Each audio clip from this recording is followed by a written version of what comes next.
The evolution of literature is a magnificent journey, one easily tracked but not so simply understood. From Homer and Dante to Dickinson, Bronte, Poe, and Emerson, as well as Whitman and the Transcendentalists, Twain and Hemingway, Fitzgerald and Faulkner, J.D. Salinger, and other famous authors of the time, Steinbeck and Updike, Flannery O'Connor, James Baldwin, Toni Morrison, Cormac McCarthy. The list goes on through today and well into the future, I suppose. Extends through each and every person that has ever put a pen to paper, a finger to key, or a voice to recording. Literature is changing, like a well-developed character. Literature is dynamic, changing through the story of time and adapting to the circumstances. For me, actually being on the road itself, not just where I'm going, but actually being on the road is super exciting. A big part of it, it's like Steinbeck talks about in his books. You know, a lot of people, when they get out in the middle of nowhere, like they're driving to Las Vegas or something like that, and they just kind of click off and just can't wait to get to Vegas or wherever they're going. And I actually enjoy the physical part of driving, for one, but also just being out in the middle of nowhere to me looks like the most glorious place in the world. Like if you're driving on 15 and you're surrounded, you're in the middle of the desert, right? And people look around and think like, God, there's nothing here at all. And what I want to do is like stop the car and just walk off in the middle of it. And you're always surrounded by these big kind of spiky, blocky mountains, desert mountains that have nothing on them at all. And to me, that looks like super exciting. I always imagine, what it would be like to walk that whole ridge up there, And those, just it sets off a whole series of kind of romantic associations I had with being on the road when I was a kid. We go on big family vacations, drive all over the country. So in some ways, it's sort of the ultimate feeling of freedom is to be on the road, where I've been out in the middle of, gone hiking somewhere and ended up 10 miles away from any kind of structure, and those kinds of experiences were pretty awesome, because I'd be way out there and I wouldn't see anybody else. I'd hike literally for 4 hours and not see even a footprint, and be just completely and totally on my own. And usually I would find a spot, and I'd unpack my lunch and sit there for a couple of hours and just I had nothing else to do. People go out into the natural world for a whole wide variety of reasons. Some people really like the fitness aspect of it. Some people really like the conquering aspect. I climbed this mountain. I'm drawn to it for more, I would call like the spiritual reasons. I feel like I can, as I get deeper into wherever I'm going, as I get farther and farther away from the civilized world, I'm getting closer and closer to something else, which I don't know that I could name exactly, but it's kind of a stripping away. A lot of the writers I got really interested in really loved the big open spaces of the West and wrote about it a lot. Reading some like the Beat Generation works, and a lot of like Western novelists really kind of activated this desire to get out there, because a lot of times I associate going out into nature with writing, because very often the two go together for me. Not usually at the same time. It's usually afterwards in retrospect. I struggle with being present anywhere and everywhere. I mean, I think it's one of the great human struggles, is to always just be where it is you are.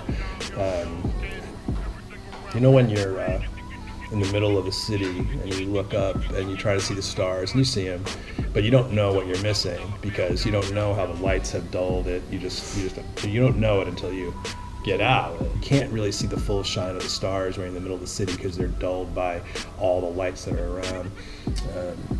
And I think that's true in general. You can't see the full shine of nature when you're in the middle of the middle of an urban area, and so you have to remove yourself from it to see it. And the more you remove yourself, the brighter the stars are. It's an unfortunate kind of outgrowth of that economy, is that people are willing to drive all over the place to work, and then that ends up kind of, cheapening the experience for people who live in those places. So, but there's something different about actually the physical removal of getting away, because I think the stars shine brighter, and I think that's true, across the board.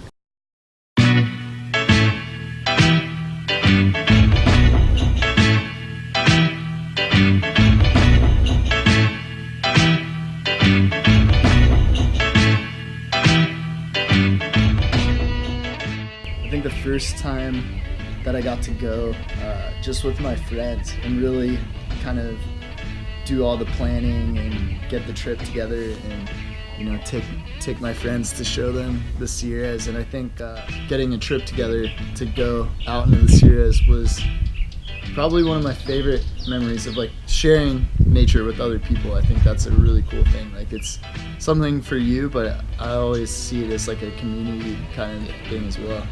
I accomplish goals outside, you know, so yeah, that involves like summits.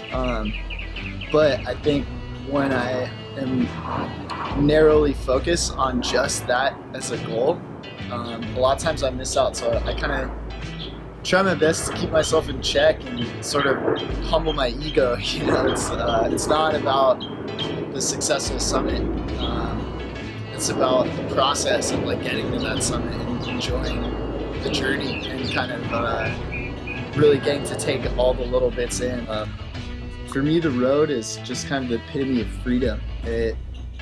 It's the ability to, you know, have your four wheels on the open road, and it kind of, for me, it encapsulates the west of the U.S. Really, when I think of the road, I think of the I-70 and I-15 and some of the roads that go through, you know, California, Nevada, Utah, Colorado, going north to Wyoming, Montana. It's huge out here, and it's all connected by these roads.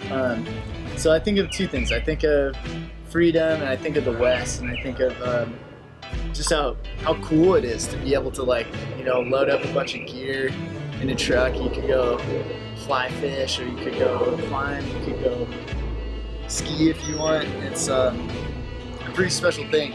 I'm not like, I don't really consider myself like a diehard American patriot or anything like that, you know, but I think that's a pretty special thing that we have out here, and that's one of the things that I identify with the most in our country is like the West, you know, that whole kind of concept is a little romantic to look at it that way. It's a different kind of freedom than like the literal like red, white, and blue, you know, it's like nature and open space and kind of sharing that collective resource. I've always been really drawn to some of the literature about California. Love Steinbeck, and I think reading about the way guys like that write about their sense of place is incredible. And I think I've always been drawn to like check out the places that they talked about. The journey in my younger years, would be something that would be filled with constant energy-producing experiential life moments where you'd feed on those experiences, and the journey would be one that would bring you to who you are. The journey for me now is currently the things that I treasure and the things that matter to me, and the journey is filled with all kinds of wonderful hiccups that just simply can't be planned. The journey for me is clinging to that which I want to cherish, and the journey for me is still a positive one because I'm in control of it as much as I can. And I can't control my life in a lot of ways, but I'm not tied to things, and I'm not otherwise happy about that. Nature's much more complicated because it involves the people, and if the people now have done the thing of city making and highway building and all the things that go along with resource use and organization, well, nature's just chaotic in some ways.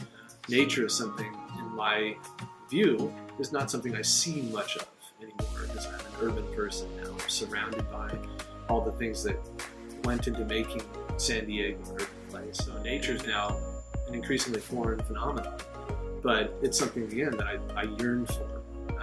Nature for me is escape.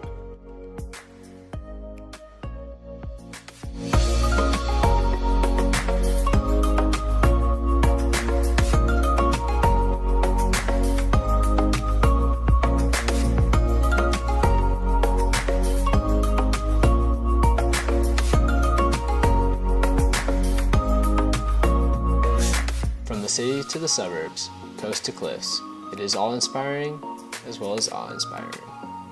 Everyone has their own journey, their own road, the voyage of life that gets them where they are going. Each and every person follows a path, some very similar to others, others not so much. I go into nature for the experiences, to grasp my passions, face my struggles, as well as my fears. Nature to me is the epitome of freedom. Whether out on the open road or when I'm out roaming into the wild, I feel free. I feel unattached. I feel the most me that there is. As Uncle Walt once wrote, afoot and lighthearted, I take to the open road. Healthy, free, the world before me. The long brown path before me leading wherever I choose. Done with indoor complaints, libraries, and querulous criticisms. Strong and content, I travel the open road. I myself try and escape the captivity of everyday urban life. I embrace nature with open arms and open heart. Sharing nature with others is just as grand as the solitude that comes from experiencing it alone. However, there's no greater freedom than standing alone with a vast expanse before you, without a care in the world. The journey is a phenomenon quite unlike anything else. In the words of the great mountaineer Ed Vistier, getting to the top is optional, but getting down is mandatory. We will all push ourselves to great lengths, sometimes even too far. However, the road is always ahead of us, leading on to eternity, the soil still untrodden.